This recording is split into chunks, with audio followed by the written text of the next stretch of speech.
Short questions, short answers by Torah teacher Ariel and E-Bible. Yeah, I did it, they did it, we did it together.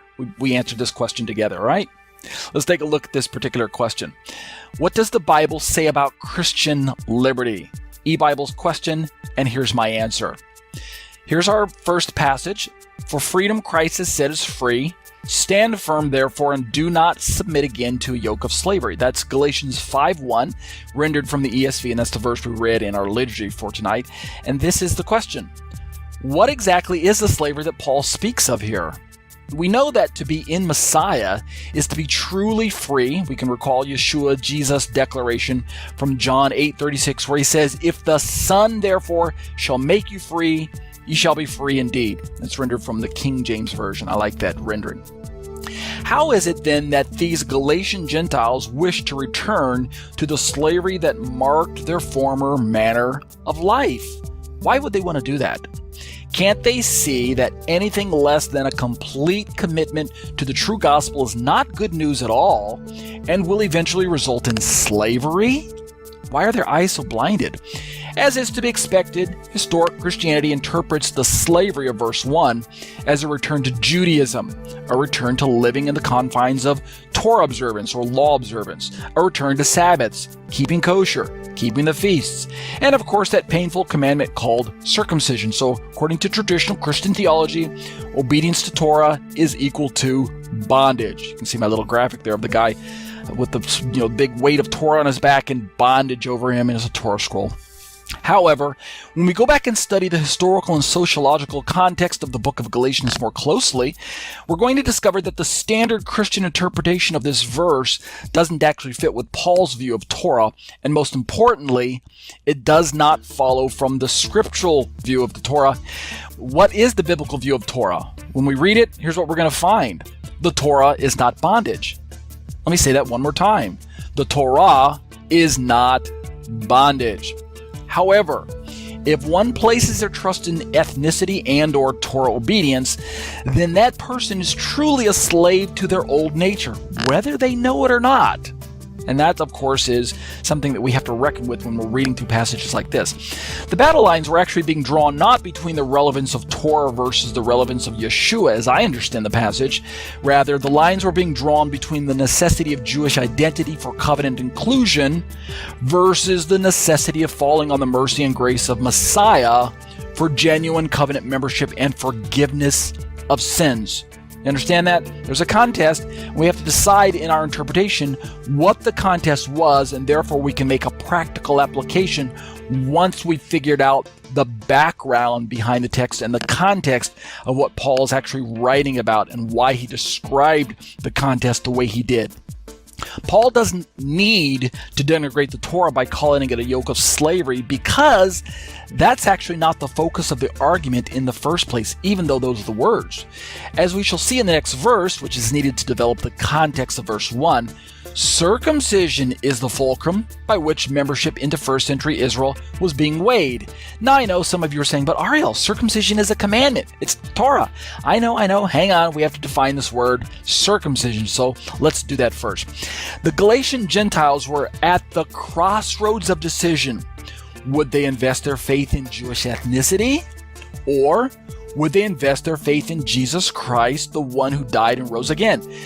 Look at Galatians 2:21. I do not nullify the grace of God, for if righteousness were through the law, then Christ died for no purpose. Notice the verbiage. Now compare Galatians 5:2. Look, I, Paul, say to you that if you accept circumcision, Christ will be of no advantage to you. All right, why did I bring these two verses up? Let's notice something. In 2:21, it's Christ versus the law. That's the verbiage that's being described. But in 5:2, it's Christ versus circumcision. So, after studying the Jewish background of Paul's life and knowing his propensity for carefully reasoned arguments, it should be amply clear that Paul did not mean Torah observance when he used the word law in Galatians 2:21. Yeah, I bet you didn't know that. And that's how we're going to have to develop the context. By the same token, it should be amply clear that he does not simply mean physical circumcision when he uses the word circumcision in Galatians 5:2. I bet you didn't know that either. All right, let's put these two back together and we'll see this. I'm going to flesh this out in my commentary, so don't worry if you're a little challenged or confused at this point in time. What are our conclusions? And I'll explain myself in the conclusion. In Galatians 5:1 and 2, as well as Galatians 2:21 that we read earlier, Paul states that if the Galatians wish to continue down the road constructed by those false teachers, the road described by these terms of first century Judaism as the law, under the law, works of the law, and circumcision, all of those terms kind of work together. If they do that and reject the free offer of genuine and lasting covenant membership into Israel as offered by God and outlined in the Tanakh, the Old Testament, then, using the language of Galatians 5:1 and 2, the work done by Yeshua's cross will indeed have no value for them at all. I know I have to pause there and kind of let you guys digest that. The first century Judaisms were thinking that the Torah was for Jews only and that covenant membership was performed by their Jewish ethnicity, or it was secured by their Jewish ethnicity. So that's the road of decision that these Gentiles had to contend with. Do we convert, become Jews, and then become covenant members and receive Torah? Biblical freedom in this context does not mean free from law.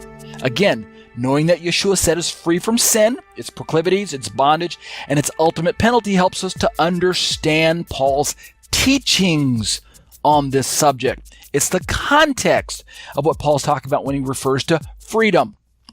The paradigm set by the Exodus narrative teaches us that sin, which is bondage, prevents us from truly worshiping God the way he deserves to be worshiped. Speaking for God, Moses said, "Let my people go so that they may serve me." Go back and read your Bibles again to the book of Exodus. That's the paradigm of bondage.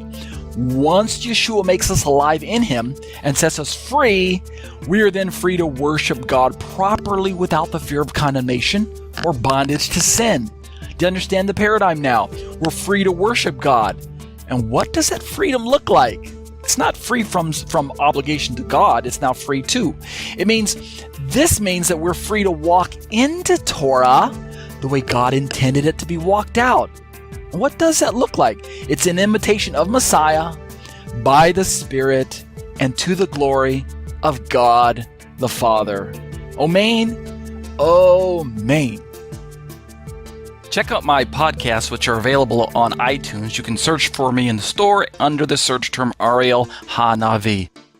But if you prefer to watch your theology, check out my YouTube channel, subscribe to my YouTube channel, and click the bell for notifications. New content is added weekly or even daily.